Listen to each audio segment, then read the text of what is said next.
ನಮಸ್ಕಾರ, ನೀವು ನೋಡ್ತಾ ಇದ್ದೀರಾ ಐಟಿವಿ ನ್ಯೂಸ್. ಇದೀಗ ಹೆಡ್ಲೈನ್ಸ್.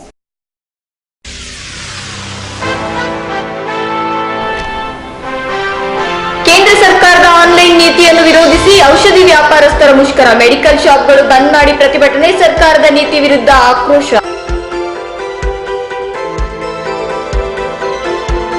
ವಿವಿಧ ಅಭಿವೃದ್ಧಿ ಕಾಮಗಾರಿಗಳಿಗೆ ಚಾಲನೆ. ಕಾಮಗಾರಿ ಗುಣಮಟ್ಟ ಕಾಪಾಡಿಕೊಳ್ಳಲು ಸೂಚನೆ. ಶಾಸಕ ಎಂ ಕೃಷ್ಣಾರೆಡ್ಡಿ.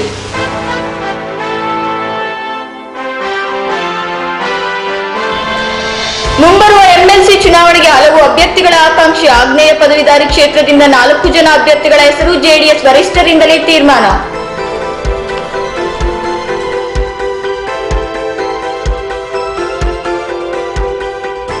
ಮನೆ ಮನೆಯಲ್ಲೂ ನವರಾತ್ರಿ ದಸರಾ. ವಿವಿಧ ಅಲಂಕೃತ ಗೊಂಬೆಗಳಿಂದ ಶೃಂಗಾರಗೊಂಡ ಮನೆ. ವಾಣಿಜ್ಯ ನಗರಿಯ ಮನೆಗಳಲ್ಲಿ ದಸರಾ ಧಮಾಕ. ಪ್ರತಿಭಾವಂತರನ್ನು ಗುರುತಿಸಿ ಗೌರವಿಸುವುದು ಹಾಗೂ ಸಾಧಕರನ್ನು ಸನ್ಮಾನಿಸುವ ಕಾರ್ಯ ಇತರರಿಗೆ ಪ್ರೇರಕ ಮತ್ತು ಸ್ಫೂರ್ತಿದಾಯಕ ಎಂದು ಚಿಕ್ಕಬಳ್ಳಾಪುರ ಜಿಲ್ಲೆ ಶಿಡ್ಲಘಟ್ಟ ಶಾಸಕ ಎಂ ರಾಜಣ್ಣ ಹೇಳಿದರು. ಶಿಡ್ಲಘಟ್ಟ ನಗರದ ವಾಸವಿ ಕಲ್ಯಾಣ ಮಂಟಪದಲ್ಲಿ ಭಾನುವಾರ ವಿಪ್ರ ಪ್ರತಿಭಾ ಪುರಸ್ಕಾರ ಮತ್ತು ಸೇವಾ ಟ್ರಸ್ಟ್ ವತಿಯಿಂದ ಆಯೋಜಿಸಿದ್ದ ಪ್ರತಿಭಾ ಪುರಸ್ಕಾರ ಮತ್ತು ಅಭಿನಂದನಾ ಸಮಾರಂಭದಲ್ಲಿ ಭಾಗವಹಿಸಿ ಮಾತನಾಡಿದ ಅವರು, ನಮ್ಮ ತಾಲೂಕಿನಲ್ಲಿ ಹಲವಾರು ಸಾಧಕರಿದ್ದಾರೆ ಎಂಬ ವಿಷಯವೇ ಇಂದಿನ ಪೀಳಿಗೆಗೆ ಪ್ರೇರಣಾದಾಯಕ. ಪುರಸ್ಕೃತಗೊಂಡ ತಾಲೂಕಿನ ಪ್ರತಿಭಾವಂತರು ಮುಂದೆ ಸಾಧಕರಾಗಿ ಹುಟ್ಟೂರಿನ ಕೀರ್ತಿಯನ್ನು ಎಲ್ಲೆಡೆ ಹಬ್ಬಿಸುವಂತಾಗಲಿ. ಜಾತಿ ಭೇದವಿಲ್ಲದೆ ಎಲ್ಲಾ ಪ್ರತಿಭಾವಂತ ವಿದ್ಯಾರ್ಥಿಗಳನ್ನು ವಿಪ್ರ ಪ್ರತಿಭಾ ಪುರಸ್ಕಾರ ಮತ್ತು ಸೇವಾ ಟ್ರಸ್ಟ್ ಪುರಸ್ಕರಿಸುತ್ತಿರುವುದು ಶ್ಲಾಘನೀಯ ಎಂದರು. ಶಿಡ್ಲಘಟ್ಟ ತಾಲೂಕಿನಲ್ಲಿ ಜನಿಸಿ ವಿವಿಧ ಕ್ಷೇತ್ರಗಳಲ್ಲಿ ಸಾಧನೆ ಮಾಡಿದ ಡಾಕ್ಟರ್ ಸೂರ್ಯನಾರಾಯಣರಾವ್, ಎಚ್.ವಿ. ರಾಮಚಂದ್ರರಾವ್, ನಾರಾಯಣಾಚಾರಿ, ವಿ. ಸೀತಾಲಕ್ಷ್ಮಿ, ಪ್ರಕಾಶ್ ಚಂದ್ರ, ಕೃಷ್ಣಮೂರ್ತಿ ಅವರನ್ನು ಗೌರವಿಸಲಾಗಿದೆ. 1922ರಲ್ಲಿ ಎಂದು ಕರ್ನಾಟಕ ರಾಜ್ಯಪಾಲರಿಂದ ಪುರಸ್ಕೃತರಾಗಿದ್ದಾರೆ. ಇವರು ಅತ್ಯಂತ ಶ್ರಮಜೀವಿಗಳು ಹಾಗೂ ಶಿಸ್ತಿನ ಒಂದು ಸಮಯಪಾಲಕರಾಗಿದ್ದಾರೆ. ಅಭ್ಯಾಸವನ್ನು ಹೊಂದಿರುವ ಪ್ರಕಾಶ್ ಚಂದ್ರ ಕೃಷ್ಣಮೂರ್ತಿ ಅವರ ಬಳಿ 20,000ಕ್ಕೂ ಹೆಚ್ಚು ಅಂಚೆ ಚೀಟಿಗಳ ಸಂಗ್ರಹವಿದೆ. 2015ರಲ್ಲಿ ನಡೆದ ರಾಜ್ಯ ಮಟ್ಟದ ಅಂಚೆ ಚೀಟಿ ಪ್ರದರ್ಶನ ಕಾಮಾಪೇಕ್ಸ್ನಲ್ಲಿ ಇವರ ಸ್ವಾತಂತ್ರ್ಯ ಪೂರ್ವ ಅಂಚೆ ಚೀಟಿಗಳ ಸಂಗ್ರಹಕ್ಕೆ ರಜತ ಪದಕ.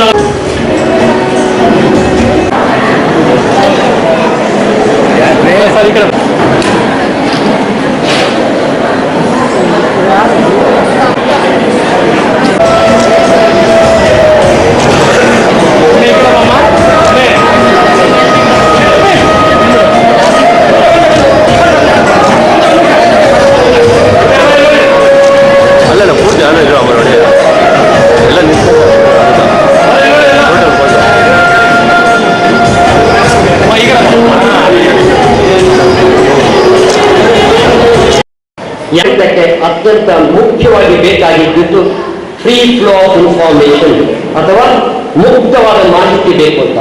ಯಾವ ಸಮುದಾಯದಲ್ಲಿ ಮುಕ್ತ ಮಾಹಿತಿ ಹರಿತಾ ಇತ್ತೋ ಅಂತ ಸಮುದಾಯ ಜನರು ನಮಗೆ ಸ್ವಯಮಾಡಳಿತ ಬೇಕು, ನಮ್ಮನ್ನು ನಾವೇ ಆಳಿಕೊಳ್ಳಬೇಕು ಅನ್ನೋ ಭಾವನೆಯಿಂದ ಅದನ್ನ ಪ್ರಜಾಪ್ರಭುತ್ವದ ಬಗ್ಗೆ ಚಿಂತನೆ ಹತ್ತಿದೆ. ಈ ಎರಡೂ ಸಂಸ್ಥೆಗಳು ಹೇಗೆ ಕೆಲಸ ಮಾಡಬೇಕು ಅಂತಂದ್ರೆ, ಪ್ರಜಾಪ್ರಭುತ್ವದಲ್ಲಿ ಜನಪ್ರತಿನಿಧಿಗಳ ಸರ್ಕಾರಕ್ಕೆ ಪತ್ರಿಕೋದ್ಯಮ ಅನ್ವಯಿಸಿಕೊಳ್ಳೋದಕ್ಕೆ ಅಥವಾ ಉನ್ನತ ಶಿಕ್ಷಣ ಪಡೆಯೋದಕ್ಕೆ ನಿಜವಾಗಿ ಪುಣ್ಯ ಮಾಡಬೇಕು. ದೇಶದ 18ರಿಂದ 24 ವಯಸ್ಸಿನ ಯುವಕರು ವಿದ್ಯೆ ಪಡೆಯೋದಕ್ಕೆ ಅವಕಾಶ ಸಿಗ್ತಾ ಇರೋದು ಕೇವಲ 12% ಜನಕ್ಕೆ. ಆದರೆ ಸಾಲಿನ ಆ ಉನ್ನತ ವಿದ್ಯಾಭ್ಯಾಸಕ್ಕೆ ಅವಕಾಶ ಸಿಕ್ಕಿದವರಿಗೆ ಇತರ ಪ್ರಜೆಗಳಿಗಿಂತ ಎಲ್ರಿಗೂ ಇದೆ. ಅದು ವಿದ್ಯಾವಂತರಿಗೆ, ಸುಶಿಕ್ಷಿತರಿಗೆ ಮತ್ತು ಸುಸ್ಥಿತಿಯಲ್ಲಿ ಕೊಡಬೇಕು ಅಂತ ಒಂದು ಅವಕಾಶವನ್ನ 1993ರಲ್ಲಿ ಈ ದೇಶದ ಸರ್ಕಾರ, ಆಗ ಅದರ ವಿಶ್ವನಾಥ ಪ್ರತಾಪ್ ಸಿಂಗ್ ಅವರು ಪ್ರಧಾನಿಯಾಗಿದ್ದರು. ಅದನ್ನು ಮೂಲತಃ ಆ ಸಿದ್ಧಾಂತವನ್ನು ತಂದವರು ರಾಜೀವ್ ಗಾಂಧಿ ಅವರಾಗ ಇರಲಿಲ್ಲ ತಂದರು. ಆದರೆ ರಾಜಕಾರಣದ ಮಟ್ಟದಲ್ಲಿದ್ದವರು ಆ ಎಲ್ಲ ಅನುಕೂಲಗಳನ್ನು ಕೂಡ ಈಗ ಅನುಭವಿಸುವುದಕ್ಕೆ ಸಾಧ್ಯವಾಗಿದೆ. ಜನಪ್ರತಿನಿಧಿಗಳಲ್ಲಿ ಹೇಗೆ ಯಾರು ಆಯ್ಕೆ ಆಗಬೇಕು, ಸಂಖ್ಯೆ ಹೆಚ್ಚಾಗಬೇಕು ಅನುಕೂಲ. ಆದರೆ ಮತದಾರರಾಗಿ ಕೇವಲ ಮತಗಟ್ಟೆಗೆ ಹೋಗಿ ಮತ ಹಾಕುವುದು ಮಾತ್ರ ನಮ್ಮ ಕರ್ತವ್ಯ ಅಲ್ಲ. ಅದರ ಮಧ್ಯದಲ್ಲಿ ನಮ್ಮ ಸ್ಥಳೀಯ ಪ್ರತಿನಿಧಿಗಳು ಮತ್ತು ಕಾರ್ಪೊರೇಟರ್ಗಳು ಕೂತು ಚರ್ಚೆ ಮಾಡೋದಕ್ಕೆ ತಿಂಗಳಿಗೊಮ್ಮೆ ಮಂತ್ಲಿ ರಿವ್ಯೂ ಮೀಟಿಂಗ್, ಮಾಸಿಕ ಪರಿಶೀಲನಾ ಸಭೆ ಮಾಡೋದಕ್ಕೆ ಆ ಕಾನೂನು 22 ವರ್ಷದ ಹಿಂದೆ ಅವಕಾಶ ಮಾಡಿಕೊಟ್ಟಿದೆ. ಆ ವಿಷಯ ಅದು ಸಮರ್ಥವಾಗಿ ಅಳವಡಿತವಾದ ನಮ್ಮ ಸ್ಥಳೀಯ ಸಮಸ್ಯೆಗಳನ್ನು ಮೂಲಭೂತ ಸೌಕರ್ಯ ಎಸ್ಎಸ್ಎಲ್ಸಿ, ಪಿಯುಸಿ ಮತ್ತು ಪದವಿ ಶಿಕ್ಷಣದಲ್ಲಿ ತಾಲೂಕಿನಲ್ಲಿ ಹೆಚ್ಚು ಅಂಕಗಳನ್ನು ಗಳಿಸಿರುವ 23 ವಿದ್ಯಾರ್ಥಿಗಳನ್ನು ಪುರಸ್ಕರಿಸಲಾಯಿತು.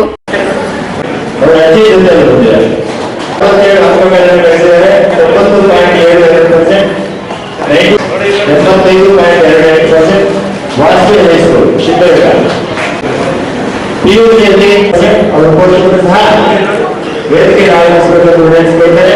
83 ಶೇಕಡಾವಾರು ಮತ, ಶೇಕಡ 71.5%. ಕಪಿಲಮ್ಮ ಪಿಯು ಕಾಲೇಜ್ ನಡುಕರಾಯಕರ ಹಳ್ಳಿ ಸಮಯದಲ್ಲಿ ವಿಪ್ರ ಪ್ರತಿಭಾ ಪುರಸ್ಕಾರ ಮತ್ತು ಸೇವಾ ಟ್ರಸ್ಟ್ ಗೌರವಾಧ್ಯಕ್ಷ ಡಾಕ್ಟರ್ ಡಿಟಿ ಸತ್ಯನಾರಾಯಣ ರಾವ್, ಹಿರಿಯ ಪತ್ರಕರ್ತರಾದ ಈಶ್ವರ್ ದೈತೋಟ, ರವಿ ಹೆಗಡೆ, ಪ್ರಕಾಶ್ ಚಂದ್ರ, ಕೃಷ್ಣಮೂರ್ತಿ, ವಿಪ್ರ ಪ್ರತಿಭಾ ಪುರಸ್ಕಾರ ಮತ್ತು ಸೇವಾ ಟ್ರಸ್ಟ್ ಅಧ್ಯಕ್ಷ ಅನಂತ ಕೃಷ್ಣ, ಉದ್ಯಮಿ ಕ್ರಾಮದಾತಿ ಶ್ರೀಧರ್, ಅಖಿಲ ಭಾರತ ಕರ್ನಾಟಕ ಬ್ರಾಹ್ಮಣರ ಮಹಾಸಭೆ ಜಿಲ್ಲಾಧ್ಯಕ್ಷ ಎಂ ವಾಸುದೇವರಾವ್, ಸ್ತ್ರೀ ರೋಗ ತಜ್ಞ ಡಾಕ್ಟರ್ ಐಎಸ್ ರಾವ್ ಸೇರಿದಂತೆ ಮತ್ತಿತರರು ಹಾಜರಿದ್ದರು.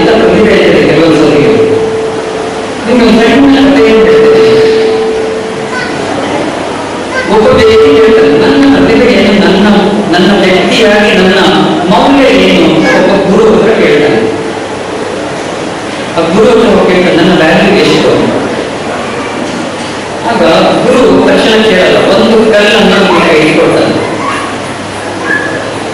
ಒಂದು ಕಲ್ಲನ್ನು ಕೊಡ್ತಾನೆ, ಚಿನ್ನದ ನೆಕ್ಲೆಸ್ ಅನ್ನು ಕೊಡ್ತೀನಿ ಅಂತ ಹೇಳ್ತಾನೆ. ಆಮೇಲೆ ಆ ಕಲ್ಲನ್ನ ಇಟ್ಕೊಂಡು ಇನ್ನೊಬ್ಬ ವ್ಯಕ್ತಿ ಹೋಗ್ತಾನೆ. ಅವನೇನಂದ್ರೆ ಈ ರೀತಿಯಂತ ಏನದು ದ್ರವ್ಯಗಳಿರುತ್ತಲ್ಲ, ನಿಮ್ಮ ರತ್ನ, ವೈದ್ಯಗಳನ್ನ ಅಥವಾ ಪಚ್ಚೆ, ಈ ತರದ ವಿಶೇಷವಾದ ಕಲ್ಲುಗಳನ್ನು ಗುರುತಿಸುವಂತ ನಿನ್ನ ಪ್ರತಿಭೆ ಇದ್ದಂಗೆ, ನಿನ್ನಲ್ಲಿರುವಂತಹ ಒಂದು ಜ್ಞಾನದ ಮೌಲ್ಯ ಇದ್ದಂಗೆ, ನಿನ್ನ ಮೌಲ್ಯ ಎಷ್ಟೊಂದು ನಿಮ್ಗೆ ಕೇಳಿದ್ರೆ ನಿನ್ನನ್ನು ಗುರುತಿಸುವಂತವ್ರು ಇರ್ತಾರಲ್ಲ, ಅವರ ಮಟ್ಟಕ್ಕೆ ಹೋಗುತ್ತೆ. ಟೊಮೆಟೊ ಮಾರಾಟ ಮಾಡೋರಿಗೆ ಟೊಮೆಟೊ ತರನೇ, ಸೀರೆ ಮಾರಾಟ ಮಾಡೋರಿಗೆ ಸೀರೆ, ಅಥವಾ ಒಂದು ವಜ್ರ ಹೇಗೆ ಮತ್ತೆ ಕಪ್ಪು ಒಂದು ಚಾರ್ಕೋಲ್ ತರ ಇರುತ್ತೆ, ಇದ್ದಿನ ತರ ಇರುತ್ತೆ ಕಲ್ಲು. ಅದಕ್ಕೆ ನಾವು ಹೊಳಪನ್ನು ಕೊಟ್ಟ ಹೋದಾಗ ಅದಕ್ಕೆ ಮೌಲ್ಯ ಬರ್ತಾ ಹೋಗುತ್ತೆ. ಆ ಥರದ ಯಾವುದೋ ಒಂದು ಸಂದರ್ಭದಲ್ಲಿ ಪ್ರತಿಭೆಗಳಿಗೆ ನಿಜವಾಗ್ಲೂ ಕಷ್ಟ ಇರೋದು. ನಾನು ಇವತ್ತು ಸೈನ್ಯವನ್ನು ನೋಡ್ತಾ ಇದ್ದೆ, 86%, 97%, 96% ಎಂತೆಂತ ಇದನ್ನ ಅಂಕಗಳನ್ನ ನಾನು ಬಳಸಿದ್ದೀನಿ. ನಾನು ಹೇಳ್ತೀನಿ, ಇದೇ ನೀವು 1 ವರ್ಷ ಹೋಗಿ, 2 ವರ್ಷ ಹೋಗಿ, 3 ವರ್ಷ ಹೋಗಿ ನಾವು ಸಮಸ್ಯೆಯನ್ನು ನಿಂತ್ಕೊಂಡಿದ್ದೀವಿ. ಇವಾಗ ಸೈನ್ಸ್ ಸಿಗೋದು ಹೈಸ್ಕೂಲ್ನಲ್ಲಿ ಪ್ರತಿಯೊಬ್ಬರಿಗೂ ಇರುತ್ತೆ ಒಂದೊಂದು, ಈ ಗೂಗಲ್ ಆಗಿರ್ಬೋದು, ಇನ್ಯಾವ ಅಮೆಜಾನ್ ಆಗಿರ್ಬೋದು, ಕಂಪನಿಗಳು ಹುಟ್ಟಿ ಎಲ್ಲ ಸ್ಟ್ಯಾನ್ಫರ್ಡ್ ಯೂನಿವರ್ಸಿಟಿಯಲ್ಲಿ ಒಬ್ಬರು ಮೆಂಟರ್ ಗುರು ಇರ್ತಾರೆ. ಯಾವತ್ತು ಗುರುವಿಂದ ಇನ್ನೂ ಸಾಧನೆ ಮಾಡೋಕ್ಕಾಗಲ್ಲ ಅಂತ ಒಬ್ಬರು ಗುರು ಮೆಂಟರ್ ಮಾಡೋಕ್ಕೆ ದೊಡ್ಡ ಕಂಪನಿಗಳಿರ್ತಲ್ಲ. ಆ ರೀತಿಯಲ್ಲಿ ನನಗೆ ನನ್ನ ದೊಡ್ಡ ಸ್ಟ್ಯಾನ್ಫರ್ಡ್ ಯೂನಿವರ್ಸಿಟಿಯಲ್ಲಿ ನನ್ನ ಹೈಸ್ಕೂಲ್, ನಾನು ಈ ಸತಿ ಹೈಸ್ಕೂಲಿಗೆ ನನಗೆ ಅಲೋನಿ ಪ್ರೋಗ್ರಾಮಿಗೆ ಹೋದಾಗ ಎರಡನೇ ಹೇಳಿದೆ, ನನಗೆ ಸ್ಟ್ಯಾನ್ಫರ್ಡ್ ಯೂನಿವರ್ಸಿಟಿ ಆಗಿರೋದ್ರಿಂದ ನನ್ನ ಹೈಸ್ಕೂಲ್, ನಾನು ಇವತ್ತೇನಾದ್ರು ಪತ್ರಕರ್ತರಾಗಿ ಯಾವುದನ್ನು ಮಾಡಿರೋ ಅದರಲ್ಲಿ ಎಕ್ಸಲೆನ್ಸ್ ಅನ್ನು ನೋಡಿ. Good is not enough, excellence is what the world demands. ನೀವು ಯಾವ ಕ್ಷೇತ್ರದಲ್ಲಿ ಎಕ್ಸಲೆನ್ಸ್ ಅನ್ನು ತೋರಿಸ್ತೀರೋ ಅವತ್ತೇ ನಿಮ್ಮ ಸಮಾಜವನ್ನು ಗುರುತಿಸುತ್ತೆ. ಅದರ್ವೈಸ್ ನೀವು 1000 ಜನರಿಗೆ, ಲಕ್ಷ ಜನರಿಗೆ ಒಬ್ಬರಾಗಿ ಹೋಗುವುದಿಲ್ಲ. ಆದ್ರಿಂದ ನಾವೇನು ನೋಡ್ತೀವಿ, ಯಾರು ಸಮಾಜವನ್ನು ಶೋಷಣೆ ಮಾಡುವಂತವರು ಅಥವಾ ಸಮಾಜವನ್ನು ಹತ್ತಿಕ್ಕುವಂತವರು, ಹೀಗೆ ಒಂದು ಸಣ್ಣ ನೆಗೆಟಿವ್ ಭಾವನೆ ಸಮಾಜಕ್ಕೆ ಹರಡುತ್ತಿದ್ದಾರೆ. ನಿಜ ಅಲ್ಲ. ಇವತ್ತು ವಿಶ್ವದಲ್ಲಿ ಹೊಸ ಅರ್ಥವನ್ನು ಕೊಟ್ಟಿದ್ದಾರೆ. ನನಗೂ ಅವರಿಗೆ ಬ್ರೇಕ್ಫಾಸ್ಟ್ ಮಾಡ್ತಿರುವಾಗ ಹೇಳಿ ಬಹಳ ಇಷ್ಟ ಆಗುತ್ತೆ. ವಿಪ್ರಾಂತದ ವಿದ್ಯಾವಂತರು ಒಂದು ಪ್ರತಿಭಾವಂತರ ಪುರಸ್ಕಾರ ಮತ್ತು ಸೇವಾ ಗೊತ್ತಿಲ್ಲ. ನಮ್ಮ ಫ್ಯಾಮಿಲಿಯಲ್ಲಿ ಒಳ್ಳೆದೇ ನಾನು ನಮ್ಮ ಜಾತಿಯಲ್ಲಿ ಮದುವೆಯಾಗಿಲ್ಲ. ಆದ್ರೆ ಈ ಜಾತಿ ಮುಂದದ್ದು ನಾವು ಯಾವ ಅಪ್ಲಿಕೇಶನ್ ಹಾಕಿ ಬಿಟ್ಟಿರುವಂತಲ್ಲ, ಯಾವುದು ಬಿಟ್ಬಿಟ್ಟಿರ್ತೀವಿ. ನಾವು ಬಿಟ್ಟಿರ್ತೀವಿ, ಮುಸ್ಲಿಮರಾಗಿರ್ತೀವಿ, ಕ್ರಿಶ್ಚಿಯನ್, ಜೈನರೆಲ್ಲ ಏನೋ ಆಗ್ಬಿಟ್ಟಿರ್ತಾರೆ. ಆದ್ರೆ ವಿದ್ಯಾವಂತರು ಹಾಕಬಹುದಾಗಿದೆ. ಅದು ಜಾತಿ ಅನ್ನುವಂಥದ್ದು ಇನ್ನಷ್ಟು ನಮ್ಮ ಸಮಾಜವನ್ನು ಸಡಿಲ ಮಾಡುವಂತ, ಸಮಾಜ ಘಾತಕ ಕೆಲಸ ಮಾಡುವಂಥದ್ದು ಆಗ್ತಾ ಇದೆಯಲ್ಲ, ಬಹಳ ವೈಯಕ್ತಿಕವಾದ ವಿದ್ಯಾರ್ಥಿ ವಿನಯ ಅಂತ ಹೇಳ್ತಾರೆ. ನಾವು ವಿದ್ಯೆಯನ್ನು ಕಲಿತಷ್ಟು ನಮಗೆ ವಿನಯ ಅನ್ನೋದು ಬರಬೇಕು. ಆ ಜ್ಞಾನ ಅನ್ನೋದು ಆಧಾರ, ಅದನ್ನೆಲ್ಲ ನಿವಾರಣೆ ಮಾಡೋಕ್ಕೋಸ್ಕರ ನೀವು ಇವಾಗ ಏನ್ ಮಾಡಿದ್ದೀರಿ, ಎಲ್ಲ ಪ್ರತಿಭೆಗಳನ್ನ ಸೇರಿಸಿಕೊಂಡು ಮುಂದೆ ಹೋಗಿದ್ದೀರಲ್ಲ. ನನ್ನ ಪ್ರಶ್ನೆ ಇದೆ, ಮುದ್ರಣ ಮಾಧ್ಯಮ ಭಾಷೆಗೂ ಶೈಲಿ ಬೇಕು, ಕನ್ನಡ ಭಾಷೆ ಇಂಗ್ಲಿಷ್ ಆಗಿ ಭಾಷಾ ಶುದ್ಧತೆ ಬೇಕು. ಟೆಲಿವಿಷನ್ ಮಾಧ್ಯಮ ಅದು ದೃಶ್ಯ ಮಾಧ್ಯಮ, ಧ್ವನಿ ಬೇಕು, ಆಕರ್ಷಣೀಯವಾಗಿ ಭಾಷೆಗಿಂತ ಇಂಗ್ಲಿಷ್ ಭಾಷೆಗೆ ಪ್ರಾಧಾನ್ಯತೆ ಹೆಚ್ಚಿದೆ. ನಿಮ್ಮ ಅಭಿಪ್ರಾಯ?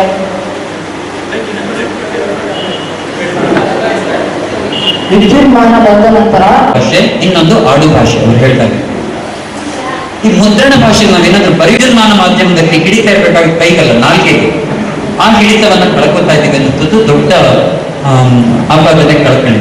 ಅದು ಯಾಕಾಗತ್ತೆ ಅಂತಂದ್ರೆ, ನಾನು ಎಕ್ಸ್ಪೀರಿಯನ್ಸ್ ಇದೆಯಲ್ಲ, ನಮ್ಮ ಅನುಭವ ಅನ್ನುವಂಥದ್ದು ನಮ್ಮನ್ನ ಪಕ್ವ ಮಾಡ್ತಾ ಹೋಗುತ್ತೆ. ಮುದ್ರಣ ಮಾಧ್ಯಮದಲ್ಲಿ ಹೇಗಾಗುತ್ತೆ ಅಂತಂದ್ರೆ, ಆಗ್ತಿತ್ತು ಒಂದು 1980ರಲ್ಲಿ ಮೊದಲ ಪತ್ರಿಕೆ ದೇಶದಲ್ಲಿ ಬಂತು. ಮೊದಲ ಕನ್ನಡ ಪತ್ರಿಕೆಗಳು 1843. ಅದರ ಅನುಭವ ಮತ್ತು ಕೇವಲ 56 ವರ್ಷಗಳ ಅನುಭವ ಇರುವ ಟೆಲಿವಿಷನ್ ಮಾಧ್ಯಮ, ಅದಕ್ಕೂ ಇದಕ್ಕೂ ಹೋಲಿಕೆ ಮಾಡಿ. ಯಾಕೆ ಅಂತಂದ್ರೆ, ಈ ಮಾಧ್ಯಮದ ಭಾಷೆ ಕನ್ನಡ ಭಾಷೆ ಕೆಲಸ ಮಾಡ್ತಾರೆ. ಸುದ್ದಿ ಬೆಳವಣಿಗೆ ಆಗ್ತಾ ಇದ್ದ ಹಾಗೆ ಅದಕ್ಕೆ ಪ್ರತಿಕ್ರಿಯೆಗಳನ್ನು ಕೊಡಬೇಕಾಗುತ್ತೆ. ಅದರ ಒತ್ತಡ ಮತ್ತು ಅದಕ್ಕೆ ಇರುವಂತಹ ಮಾಹಿತಿಯನ್ನು ತಗೊಂಡು ಲೈವ್ ಸ್ಕ್ರೀನ್ ಮೇಲೆ ತಗೊಂಡು ಕೂತ್ಕೊಳ್ಳುವಂತಹ ಆ ಕಷ್ಟ ಇದೆಯಲ್ಲ, ಎಷ್ಟೋ ಬಾರಿ ಮುದ್ರಣ ಮಾಧ್ಯಮದಲ್ಲಿ ಎಂತಹ ಭಾಷೆ ಬಂದಿತ್ತು ಅಂತಂದ್ರೆ, ಅದು ಜನ ಅದರ ಬಗ್ಗೆ ತೀರ್ಮಾನ ಕೊಟ್ಟ ಬಳಿಕ ಅದು ಪರಿಶುದ್ಧತೆ ಪಡೀತಾ ಬಂತು. ಟೆಲಿವಿಷನ್ ಮಾಧ್ಯಮ, ದೂರದರ್ಶನ ಕೆಲಸ ಮಾಡಿದ್ದೇನೆ, ನೇರವಾಗಿ ಪುಸ್ತಕದಲ್ಲಿ ಬರೆದ ಹಾಗೆ ಇದ್ದಿದ್ದನ್ನು ನಾವಾಗ ಓದ್ತಾ ಇದ್ವಿ. ಆಗ ಜನರಲ್ಲಿ ಎಷ್ಟು ಇಂಗ್ಲಿಷ್ ಪದಗಳನ್ನು ನಾವು ಕಲಿಸ್ಕೊಟ್ಟಿದ್ವಿ, ಹಳೆಗನ್ನಡದಲ್ಲಿ ಎಷ್ಟು ಪೋರ್ಚುಗೀಸ್ ಪದಗಳಿದೆ, ಎಷ್ಟು ಫ್ರೆಂಚ್ ಪದಗಳಿದೆ, ಎಷ್ಟು ಇಂಗ್ಲಿಷ್ ಪದಗಳಿದೆ, ಅಥವಾ ಪರ್ಷಿಯನ್ ಪದಗಳು ಇದೆ. ಜಮೀನ್ದಾರ್, ತಹಶೀಲ್ದಾರ್, ಇದೆಲ್ಲ ಯಾವ ಭಾಷೆ? ಪರ್ಷಿಯನ್ ಭಾಷೆಗಳಿದೆ. ಲೈಟ್ ರೀಡಿಂಗ್ ಮಾಡೋದು. ಈಗ ನನ್ನ ಹತ್ರ ಸಿನಿಮಾ ಕೇಳಬೇಡಿ, ಕ್ರಿಕೆಟ್ ಕೇಳಬೇಡಿ, ನನ್ನ ಸೆಲೆಬ್ರಿಟೀಸ್ ಕೇಳಬೇಡಿ, 3 C's ಅಂತ ಹೇಳ್ತಾರೆ. ನಮ್ಮ ಟೆಲಿವಿಷನ್ ಆಗಿ ಮಾಧ್ಯಮದಲ್ಲಾಗಿ ನಾವು 3 C's ಅಂತ ಹೇಳ್ತಿದ್ದೇವೆ. ಅವು ಇನ್ನೊಂದಿದೆ, ಕ್ರೈಮ್ ಇದೆ. ಈ ವೇದಿಕೆಗೆ ಗೌರವವನ್ನು ಸಮರ್ಪಿಸ್ತಾ ಇದ್ದೇವೆ.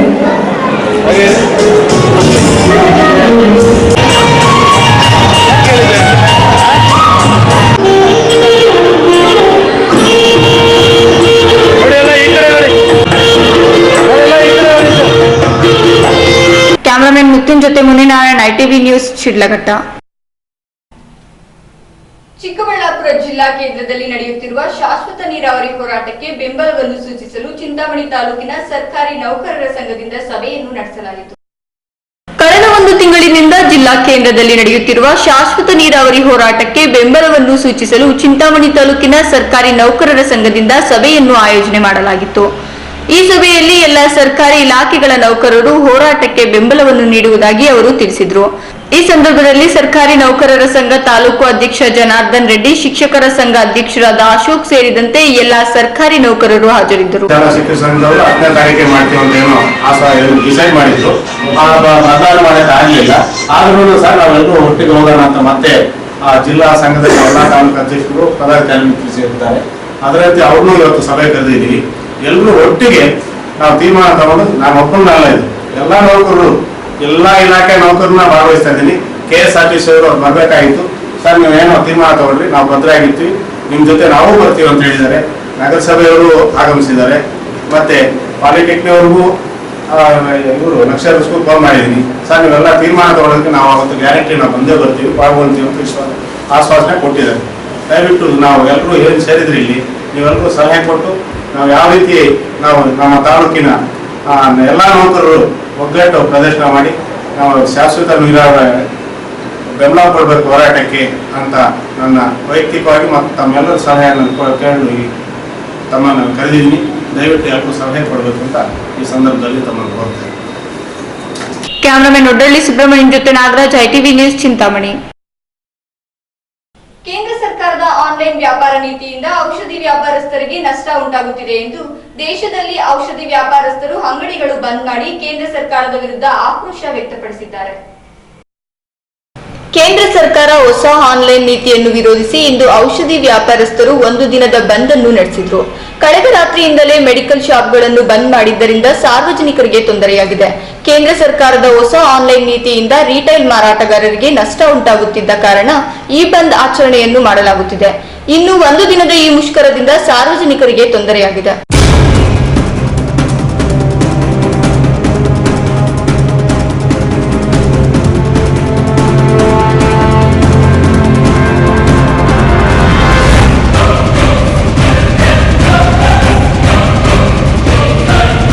News room, ITV news.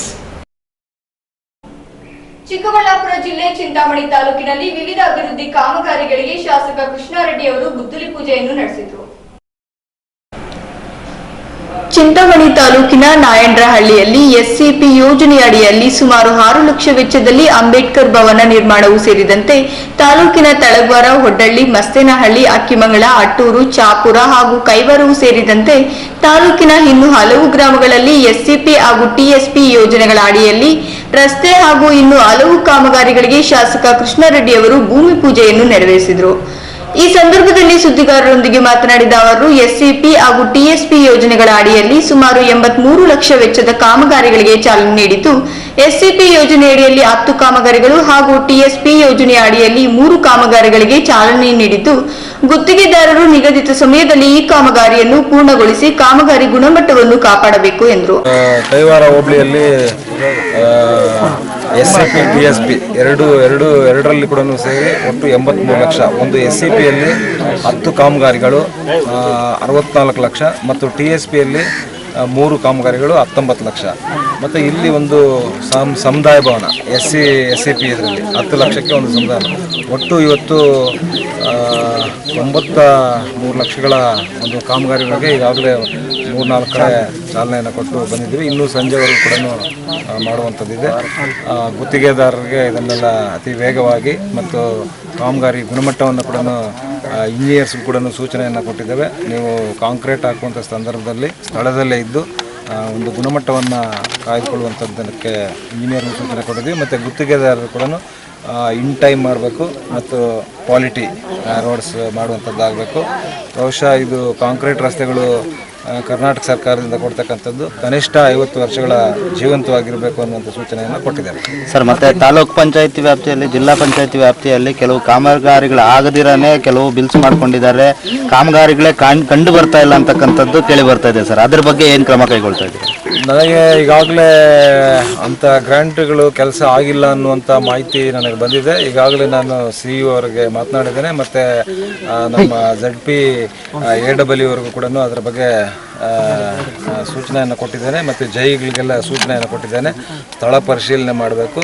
ಸ್ಥಳ ಪರಿಶೀಲನೆ ಮಾಡಿ ಅಂಥ ಕಾಮಗಾರಿಗಳು ಆಗಿದೆಯೋ ಇಲ್ಲವೋ ಅನ್ನುವಂಥದ್ದನ್ನು ವರದಿ ಕೊಡಬೇಕು ಅನ್ನುವಂಥದ್ದನ್ನು ಹೇಳಿದ್ದೇನೆ. ಆ ನಂತರ ವರದಿ ಬಂದ ನಂತರ ಅಂಥದ್ದೇನಾದರೂ ವ್ಯತ್ಯಾಸಗಳಾಗಿದ್ದರೆ ಅದನ್ನು ಲೋಕಾಯುಕ್ತಕ್ಕೆ ಬರೆಯುವಂಥದ್ದು ಕೂಡ ನಿರ್ಧಾರ ಮಾಡಿದ್ದೇವೆ. ಇಡೀ ಕ್ಷೇತ್ರ ವ್ಯಾಪ್ತಿನಲ್ಲಿ ಗ್ರಾಮ ಪಂಚಾಯತ್ಗಳಿರ್ತಕ್ಕಂಥ ಕಡೆ ಎಲ್ಲ ಸುಮಾರು ಕಡೆ ಗ್ರಾಮೀಣ ಭಾಗದಲ್ಲಿ ಮೂಲಭೂತ ಸೌಲಭ್ಯಗಳು ಕೊಡ್ತಾ ಇಲ್ಲ. ಮತ್ತು ವಸತಿ ಅರ್ಹ ಫಲಾನುಭವಿಗಳಿಗೆ ವಸತಿ ಕಲಿಸ್ತಾ ಇಲ್ಲ, ಎಲ್ಲ ಅನರ್ಹರು ಕಲಿಸ್ತಾ ಇದ್ದಾರೆ. ಮತ್ತು ಭಾರಿ ಅವ್ಯವಹಾರ ನಡೀತಾ ಇದೆ. ಆ ಬಗ್ಗೆ ನೀವು ರಾಜ್ಯ ಮಟ್ಟದಲ್ಲಿ ಏನಾದರೂ ಧ್ವನಿ ಎತ್ತಕ್ಕ? ಅಲ್ಲ, ಈಗ ಮುಂದಿನ ಅಧಿವೇಶನದಲ್ಲಿ ಅಂಥವೆಲ್ಲ ಕೂಡ ಪ್ರಸ್ತಾಪ ಮಾಡ್ತೇವೆ. ಈಗಾಗಲೇ PDOಗಳಿಗಿರ್ಬೋದು ಮತ್ತು EO ಆಗಿರ್ಬೋದು, ಇವತ್ತೇನು ಕರ್ನಾಟಕ ಸರ್ಕಾರದಿಂದ ಈಗ ನಾವು ಪ್ರಾರಂಭದಲ್ಲಿ ವಿಧಾನಸಭಾ ಚುನಾವಣೆ ಆಗುವಂಥ ಸಂದರ್ಭದಲ್ಲಿ ಕರ್ನಾಟಕ ಸರ್ಕಾರದಿಂದ ಬರ್ತಕ್ಕಂಥ ಯೋಜನೆಗಳನ್ನು ಫಲಾನುಭವಿಗಳಿಗೆ ನಿಮ್ಮ ಮನೆ ಬಾಗಿಲಿಗೆ ತಲುಪಿಸುತ್ತೇವೆ ಅನ್ನುವಂಥ ಮಾತನ್ನು ಹೇಳಿದ್ವಿ. ಜನ ನಮಗೆ ಆಶೀರ್ವಾದ ಮಾಡಿದರೆ ಅದನ್ನು ಈಗಾಗಲೇ ನಾವು ಪ್ರಾಮಾಣಿಕವಾಗಿ ನಾವು ಮಾಡ್ತಾ ಇದ್ದೇವೆ. ಆದರೆ ಅಲ್ಲಲ್ಲಿ ಸ್ವಲ್ಪ ದೋಷಗಳು ವ್ಯತ್ಯಾಸಗಳು ಕಂಡು ಬರ್ತಾ ಇದೆ. ಅದನ್ನು ಕೂಡ ಸರಿಪಡಿಸುವಂಥ ಕೆಲಸವನ್ನು ಮಾಡ್ತಾ ಇದ್ವಿ. ಇನ್ನು ಮುಂದೆ ಕೂಡ ನಾವು ಇದನ್ನು ಎಲ್ಲೆಲ್ಲಿ ಅಂತ ಲೋಪದೋಷಗಳು ಆಗ್ತಾ ಇದೆ, ಆ ವ್ಯತ್ಯಾಸಗಳಾಗ್ತಾ ಇದೆ ಅಂತ ಸರಿಪಡಿಸ್ಕೊಳ್ಳುವಂಥ ಕೆಲಸ ಪಂಚಾಯತಿ ಮಟ್ಟದಲ್ಲಿ ಎಲ್ಲ ಅದಕ್ಕೆ PDOಗಳಾಗ್ಬೋದು, ಸೆಕ್ರೆಟರಿಗಳಾಗ್ಬೋದು, ಇವರು ಸಮಗ್ರವಾಗಿ ಮಾಡ್ತಾ ಇಲ್ಲ, ಪಕ್ಷಾತೀತವಾಗಿ ಮಾಡ್ತಾ ಇಲ್ಲ, ಅವರು ಪಕ್ಷ ಯೂನಲ್ಲಿ ಮಾಡ್ತಾ ಇದ್ದಾರೆ ಅಂತ ಒಂದು ಕೇಳಿ ಬರ್ತಾರೆ. ಕೆಲವೊಮ್ಮೆ ಅಧಿಕಾರಿಗಳು ಆ ರೀತಿ ಇರ್ತಾರೆ. ಆದರೂ ಕೂಡ ಅವ್ರಿಗೆ ಕಾಲಕ್ಕೆ ಎಲ್ಲೂ ಕೂಡ ರಾಜಕೀಯ ಆಗಬಾರ್ದು. ನಿಮ್ಮ ರಾಜಕೀಯ ಒಂದು ಉಚ್ಚಾಟಗಳಿಗೆ ಜನ ಬಲಿಪಶುಗಳಾಗಬಾರ್ದು. ಸರ್ಕಾರದಿಂದ ಬರ್ತಕ್ಕಂಥ ಯೋಜನೆಗಳನ್ನು ಪ್ರಾಮಾಣಿಕವಾಗಿ ಪಾರದರ್ಶಕವಾಗಿ ಅವ್ರ ಮನೆ ಬಾಗಿಲಿಗೆ ತಲುಪಿಸುವಂಥ ಕೆಲಸ ಪ್ರಾಮಾಣಿಕವಾಗಿ ಮಾಡಬೇಕು. ನಾವು ಈಗಲೂ ಕೂಡ ಸಾಕಷ್ಟು ಕಡೆ ಹಳ್ಳಿಗಳಿಗೆ ಹೋದಂಥ ಸಂದರ್ಭದಲ್ಲಿ ನಮ್ಮ ಜನ ಏನು ದೂರುಗಳನ್ನು ಕೊಡ್ತಾರೆ ಅಂಥ ಸಂದರ್ಭಗಳಲ್ಲಿ PDOಗಳಿಗಾಗ್ಬೋದು ಮತ್ತು ಅಲ್ಲಿನ ಸೆಕ್ರೆಟರಿಗಳಿಗಾಗ್ಬೋದು ಅವ್ರಿಗೆಲ್ಲರಿಗೂ ಕೂಡ ನೀವು ಪಾರದರ್ಶಕವಾಗಿ ಪಕ್ಷಾತೀತವಾಗಿ ಕೆಲಸ ಮಾಡಬೇಕು ಅನ್ನುವಂಥ ಸೂಚನೆಯನ್ನು ನಾನು ಕಾಲಕ್ಕೆ ಕೊಡ್ತಾನೆ ಬರ್ತಾ ಇದ್ದೇನೆ. ಆದರೂ ಕೂಡ ಹಳ್ಳಿಗಳಲ್ಲಿ ಬೇರೆ ಬೇರೆ ರಾಜಕೀಯ ಒಂದು ಇದಕ್ಕೆ ಜನರು ಬಲಿ ಆಗಬಾರ್ದು ಅನ್ನುವಂಥ ಇಚ್ಛಾಶಕ್ತಿಯನ್ನು ನಾವೆಲ್ಲರೂ ಇಟ್ಕೊಂಡು ಪ್ರಾಮಾಣಿಕವಾಗಿ ಕೆಲಸ ಮಾಡ್ತಾ ಇದ್ವಿ. ನಾವು ಈಗಲೂ ಕೂಡ ಅಧಿಕಾರಿಗಳಿಗೆ ಅದನ್ನೇ ಹೇಳುವಂಥದ್ದು, ಎಲ್ಲೂ ಕೂಡ ಇದರಲ್ಲಿ ರಾಜಕೀಯ ಬೆರೆಸಬಾರ್ದು. ಯಾರ್ಯಾರಿಗೆ ಏನು ಸಿಗಬೇಕೋ ಅದನ್ನೆಲ್ಲ ಕೊಡಿಸುವಂಥ ಕೆಲಸ ಮಾಡಬೇಕು ಅನ್ನೋದು. ಏಕೆಂದರೆ ಕೆಲವು ಕಡೆ ಇನ್ನೂ ಹೌಸ್ಲೆಸ್ ಲಿಸ್ಟ್ ಮಾಡಬೇಕು ಅಂತ ಹೇಳಿದ್ವಿ, ಅದು ಇನ್ನೂ ಮಾಡಿಲ್ಲ. ಅದರಿಂದ ಈ PDOಗಳಿಗೆ ಎಲ್ಲರೂ ಕೂಡ ವಾಪಸ್ ಹೋಗಿದೆ ಅಲ್ಲಲ್ಲ, ಈಗ ಅದಕ್ಕೆ ಈಗಾಗಲೇ ನಾವು PDOಗಳಿಗೆಲ್ಲ ಸೂಚನೆಯನ್ನು ಕೊಟ್ಟಿದ್ದೇವೆ. ನೀವು ಪಾರದರ್ಶಕವಾಗಿ ಯಾರಿಗೆ ಮನೆ ಇಲ್ಲ ಅಂಥವ್ರಿಗೆ ಯಾವುದೇ ಪಕ್ಷ ಆಗಿರಲಿ ಅದೆಲ್ಲ ಬೇಕಾಗಿಲ್ಲ. ಅಂಥವ್ರಿಗೆಲ್ಲರೂ ಕೂಡ ಪಟ್ಟಿ ಮಾಡಿ ಅಂಥವ್ರಿಗೆಲ್ಲರೂ ಕೂಡ ಮನೆ ಕೊಡಿಸುವಂಥ ವ್ಯವಸ್ಥೆ ಆಗಬೇಕು ಅನ್ನೋಂಥ ಸೂಚನೆಯನ್ನು ಕೊಟ್ಟಿದ್ದೀವಿ. ಇನ್ನು ಈ ಸಂದರ್ಭದಲ್ಲಿ JDS ತಾಲೂಕು ಅಧ್ಯಕ್ಷ ರಾಜಗೋಪಾಲ್, ಕೈವರ ಸುಬ್ರೆಡ್ಡಿ, ಬನಳ್ಳಿ ರವಿ, ಸಾಮ್ರಾಟ್ ಗುಪ್ತಾ ಸೇರಿದಂತೆ ಸ್ಥಳೀಯ ಗ್ರಾಮಸ್ಥರು ಹಾಜರಿದ್ದರು. ಕ್ಯಾಮರಾಮನ್ ಒಡ್ಡಳ್ಳಿ ಸುಬ್ರಹ್ಮಣ್ಯಂ ಜೊತೆ ನಾಗರಾಜ್, ITV ನ್ಯೂಸ್, ಚಿಂತಾಮಣಿ. ಈಗ ಬ್ರೇಕ್ನ ನಂತರ ITV ನ್ಯೂಸ್ ಮುಂದುವರಿಯುವುದು.